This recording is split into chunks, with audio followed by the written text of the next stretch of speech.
This is what I experienced minutes after setting foot in my family's hometown. We literally just got here. We went through the first military checkpoint and a bunch of soldiers stopped us, started yelling at us. I'm in the old city of Hebron in the occupied West Bank, a place that once bustled with life. But I'm about to see what Israel's occupation and settlers have done to the heart of this city and to the people who live here. I'm a Palestinian-American journalist, and I've spent much of my career reporting on the occupied territories. But Hebron, one of the West Bank's largest cities, is also my roots. My father was born and raised here. I've returned to learn how the occupation has decimated his beloved hometown, a place he hasn't been back to in years. I had a mixed feeling, nostalgia with anger, despair over despair. What can I say? I know it's really hard for him to see this, and so it's emotional for me.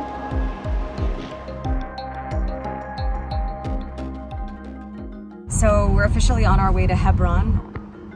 My team and I are going to Hebron's Old City, which is ground zero of Israeli apartheid.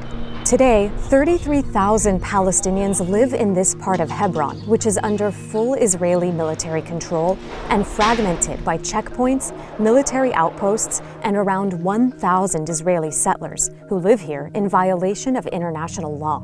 اللي حصل في البلدة القديمة في مدينة الخليل هي كارثة بندفع ثمنها كل يوم. حياتكم هون صعبة؟ هي صعبة ومستحيل وحدة تقعد محل تجرب تقعد أسبوع. إحنا عايشين هون بس باعتبار سجن. But before we get into all of that, let me back up. It wasn't always like this. This is my dad. He was born in Hebron in 1947. He lived up the hill from the old city, where his father and uncle owned a quarry. The year after my dad was born, Israel was established in what Palestinians refer to as the Nakba, or catastrophe. That's because hundreds of thousands of Palestinians were expelled from their homes to clear the way for the creation of a Jewish state. But the West Bank, including Hebron, fell under the control of Jordan. My dad was 19 in June of 1967 when Israel captured the West Bank, Gaza, East Jerusalem, and the Golan Heights and began a military occupation that still has no end in sight. My dad was in college in Jordan at that time, so he wasn't in Hebron to witness that or to see how Jewish settlers took over parts of the old city. A few years later, he moved to the US for graduate school. I was born and raised in San Francisco and grew up hearing my dad reminisce about his childhood, like how he raised chickens and rabbits on the hill as he watched the vibrant city below. When my family would travel to Palestine in the summers, my dad couldn't come because of work. Now, even though he's retired, he says he doesn't want to return because he refuses to be humiliated by Israeli soldiers. He's only been back to Hebron 3 times. But I'm returning to see with my own eyes what has become of this city that made my father and me who we are today. And that all begins with me actually getting there. It's only about 20 miles from Ramallah where we're starting out, but we can't, as Palestinians, access parts of the main north-south highway because that's reserved exclusively for cars with Israeli license plates. So here's another checkpoint. Instead, we have to take narrower roads and cross through several Israeli military checkpoints. There's another checkpoint. That means it takes much, much longer to get there. We're finally in Hebron. I'm sure my dad knows these streets inside and out, and he used to walk all over here as a child, so this is literally retracing his footsteps, but it's very different now than when he grew up. Today, many parts of the city are off limits to Palestinians. All right, gonna go through. Because I'm Palestinian, I'm not allowed to enter parts of the old city. So I'm meeting former Israeli soldiers who, I hope, will help me access my family's hometown. Hi, how are you, Ori? Nice to meet you, I'm Dina. Ori and Joel are with the Israeli anti-occupation group Breaking the Silence. They used to serve in the Israeli army, but now they give tours of Hebron to expose the reality of how Israel treats Palestinians. Come here. But before they could even start showing me around, this happened.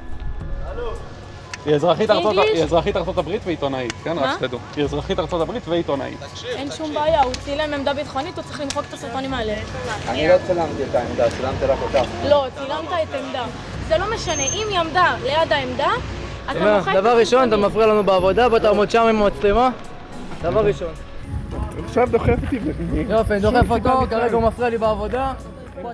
My Palestinian film crew, who have the proper credentials, are sadly used to experiencing this kind of nationalistic harassment and taunting. So I've been in the old city for about 5 minutes and we were already stopped by...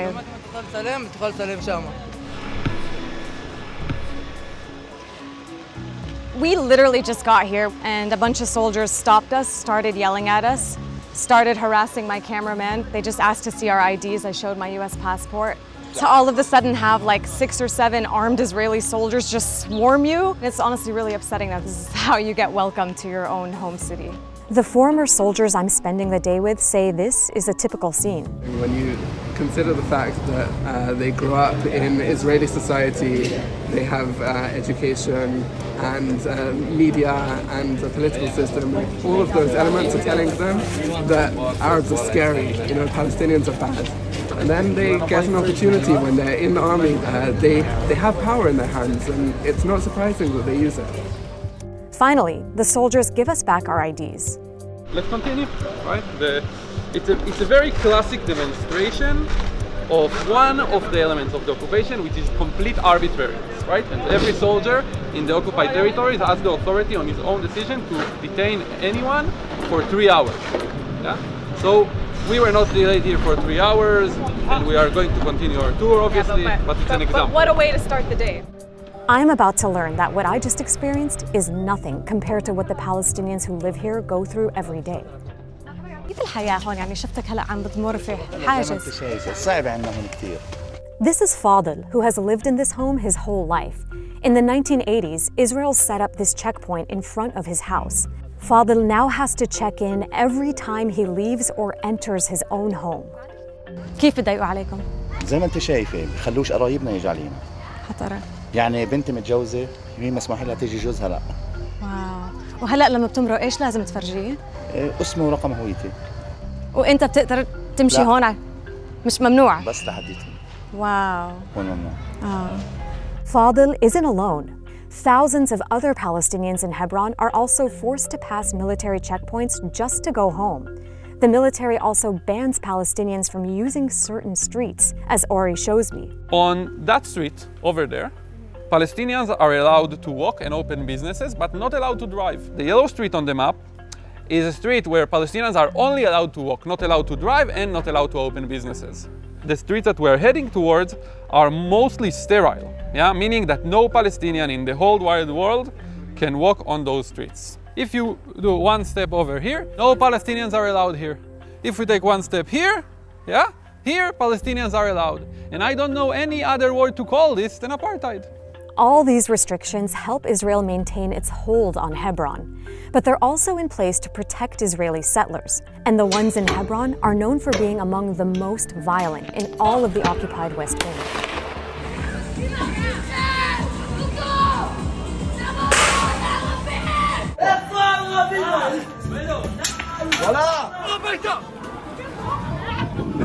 Our order in Hebron is protect the Jewish settlers, right? We don't have an order protect Palestinians if settlers harass them. The soldiers never protect the Palestinians. Yeah, unfortunately, it's not in our order.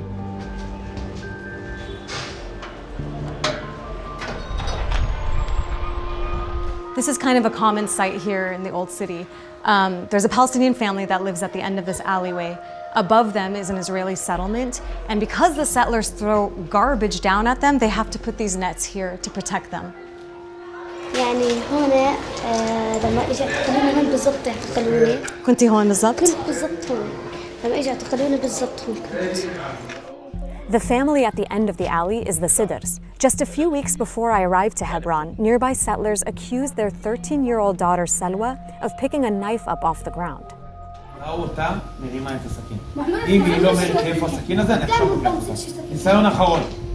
فقد كل جيبتي معيش ولا سكينة أنا. אבל שלא מלך. הכל זה אני עכשיו לוקח. איתי אצלי. יאללה, תביא זיכרון. תביא זיכרון. ממנוע. اعتقلوني واخذوني يعني على مدرسة أسامة وقعدوا يحاولوا معي. قعدت ساعة لما فلتوني، قعدت ساعة لما فلتوني يعني كثير ساعات لما فلتوني وحققوا معي. بتخافي يعتقلوكي كمان مرة؟ أنا حسيت إنه وأنا نايمة حسيت إنه بدهم يعتقلوني بنص الليل. So we're standing here and I'm talking to her in front of her home, and every time we hear a noise she looks up, and I asked her, are you afraid the settlers are throwing something down at you? And she said, yeah, لأنه بصير كتير إنه بيرموا عليكم. كتير بصير، يعني إذا شفناهم بيلعبوا خلاص بدهم يرمونا، بدهم يرموا علينا حجر، وإحنا بنقعد نتفرج عليهم يعني. أولاد المستوطنين. طبعاً أولاد المستوطنين، يعني أخي صار يحكي لي إياه يطلع محل ألعابهم. حرام. كيف بيلعبوا وإحنا نفسنا خلينا ننزل عندهم نلعب، قلت له كيف ننزل؟ هذا احتلال. كمان إحنا ما بنقدرش يعني ننزل من هون 24 ساعة في الدار، يعني زي باعتبار السجن. Just talking to her, it's really you don't feel safe at all. Like it's not a life that people should or can accept. So how did Hebron end up feeling like a prison for its people? After the Israeli occupation began in 1967, Hebron was among the first places Jewish settlements were built. This illegal land grab captured international attention. Now there's pressure for large-scale Jewish resettlement. And to some people, this looks very much like colonization. Some settlers said they were coming to Hebron because of its sacred place in Judaism, as the burial site of Prophet Abraham and his family. Others said they moved there in response to a massacre of Jews that happened in 1929. That's when rising tensions over European Jewish immigration aimed at turning Palestine into a Jewish state led to violence. More than 60 Jews were killed, and homes and synagogues were destroyed in the ancient city. But even after the settlers moved in, Hebron's streets weren't segregated. Then, in 1994, everything changed. An American-Israeli settler armed with an assault rifle entered the Ibrahimi Mosque during Ramadan and killed 29 Palestinians. Palestinian fury as the victims of the mosque massacre are rushed to hospital in Hebron. Doctors say most were shot in the back as they knelt to pray. The shooter was ultimately overpowered by survivors and killed. But today, many Israelis in nearby settlements continue to honor him. In response to this massacre and the unrest that followed, Israel punished the victims, closing off roads and choking the economic lifeblood of this Palestinian city. You know, we're just seeing so many empty houses, empty storefronts, Israeli flags everywhere, soldiers stationed everywhere checking us. Since the crackdown, over 1,500 Palestinian-owned shops have closed for good, and more than 1,000 Palestinian families have moved away from Hebron city center. They have decimated the old city Israel has. And it's really unfortunate to see. I mean, this should be a thriving, bustling marketplace right now, and it's completely empty. Look at these empty homes, used to be the prime real estate in the West Bank. She's harassing a Palestinian right now, just because he's sweeping. What we can just see here, the Palestinians clean the street, they just tried to clean around the military post to do their job, yeah, because this is still a street where Palestinians are allowed to walk. And this settler woman told them that they shouldn't enter there, they cannot enter this, even though it's a military post. Please don't touch our camera. That's wild. The settler woman got mad at the Palestinian for sweeping the street, and then she attacked us and our cameras and tried to block us from filming. Many of Hebron's settlers moved here from the United States. Sadio came from Brooklyn a few years ago. Does it bother you that you're living somewhere so heavily militarized where Palestinians that have been here for generations are getting kicked out of their houses and can't walk on certain streets? So I'll ignore the use of the term Palestinian since there is no such nation or people. It doesn't bother me at all. Militarization is a thing happening all across the world. I'm not up to anything and nobody's invading my space for no reason. I don't care. يعني أكثر من مرة الأولاد الصغار كان عندي توم يبقوا في نزل المستوطن كان دا يدبهم على تحت. يحملهم ويدبهم؟ والله كان دا يحملهم على تحت. كيف بيعاملوك المستوطنين اللي عايشين هون؟ هون معاملتهم يعني من مرة مش بني آدمين يعني بعدوا بتفوا بضربوا البنت بتخاف تنزل المرة بتخاف تنزل. أنا بلقى كمان يوم أخوي بحجر صوان هون انتفخ كمان. مين رمى الحجر؟ المستوطن. So why do you give these tours? It's extremely important to show people what the occupation looks like, because This word is very vague for most people, right? Occupation. And when you see here, when you walk on those segregated streets, you cannot ignore the reality. And I believe that it's my responsibility as someone who took part in it. The minimum that I can do is to try and show people what I was sent to do. I believe that any decent human being who will see this will want this to end. So we're gonna attempt to enter Shuhada Street right now. No Palestinians are allowed to be on that street, only Israelis and foreigners. I'm gonna enter on my US passport. Of course, I'm originally Palestinian, so we'll see how that goes. While all of Hebron's old city has been affected by the occupation, the most striking example might be Shuhada Street. It used to be the city's most important, vibrant thoroughfare. My dad went to middle school on this road, and his family owned shops here. But in the years following the 1994 massacre, Palestinians have been banned from walking on this street, even if they live on it. So the Israeli military welded these Palestinian doors shut. See? This is welded. We actually welded shut their doors. We send Israeli soldiers to weld shut those front doors of these families, while everyone else who is not a Palestinian can walk freely. This video shows what it takes for one Palestinian woman to leave her home. She climbs her roof and scales back down to the ground to exit on a back street where she is allowed to be. But if you're a Jewish settler, you can walk out in front of your front door. Yeah. Look at us, not only if you're a Jewish settler. Everyone who is not a Palestinian. إمتى آخر مرة مشيتي على شارع شهداء؟ يمكن من 25 سنة. 25 سنة، يعني كل يوم تطلعي عليه وممنوع. كل يوم بطلع عليه، أما هو مشيت كان تبنا بدنا نروح مثلا هاي الكارنتينا، بدنا نطعم الأولاد، أمشي هذه المسافة كلياتها على الكارنتينا.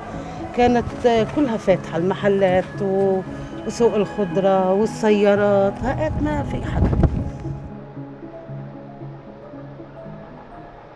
This is the old central bus station in Hebron, and they've turned it into a new military base that's under construction there, and behind it is a new settlement. Over here, we can walk and have a look on the old jewelry market.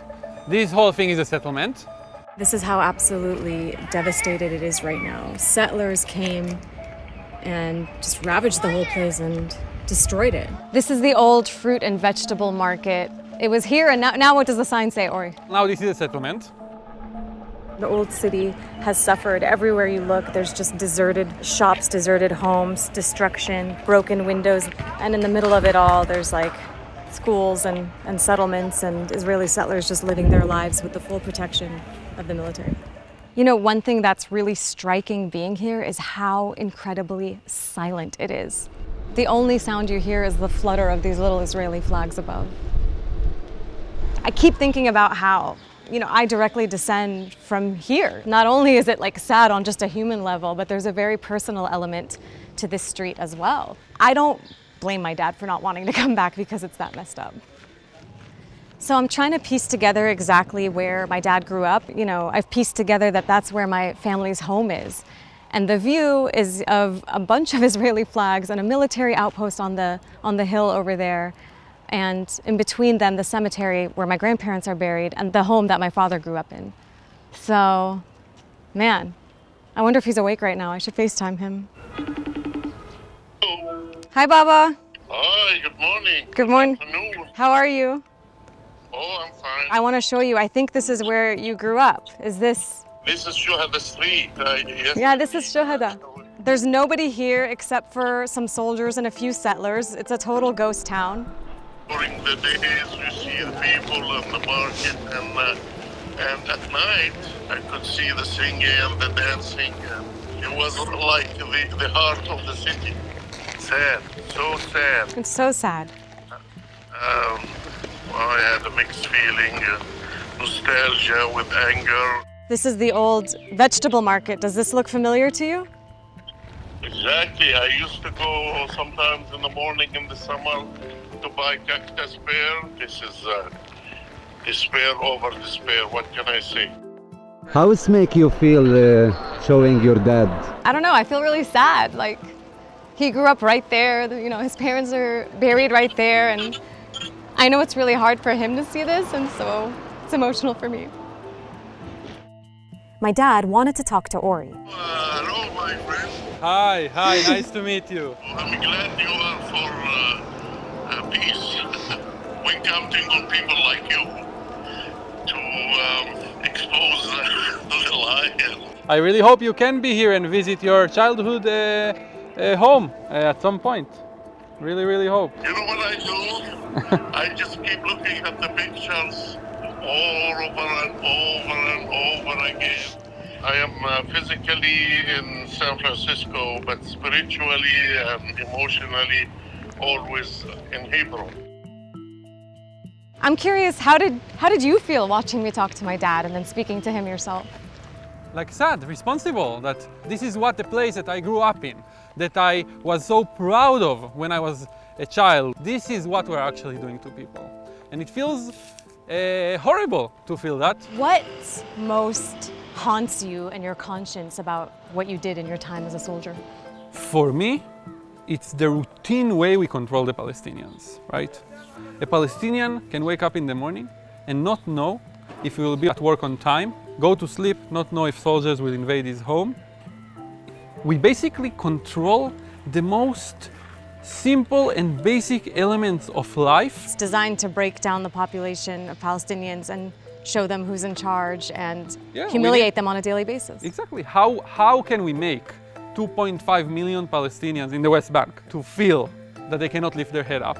We will make them understand that we control their lives.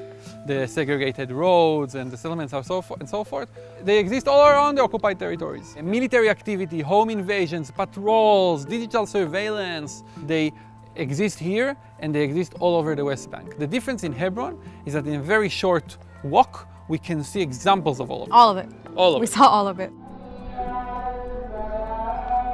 It was a heavy day, but before it ended, I wanted to visit my father's childhood home.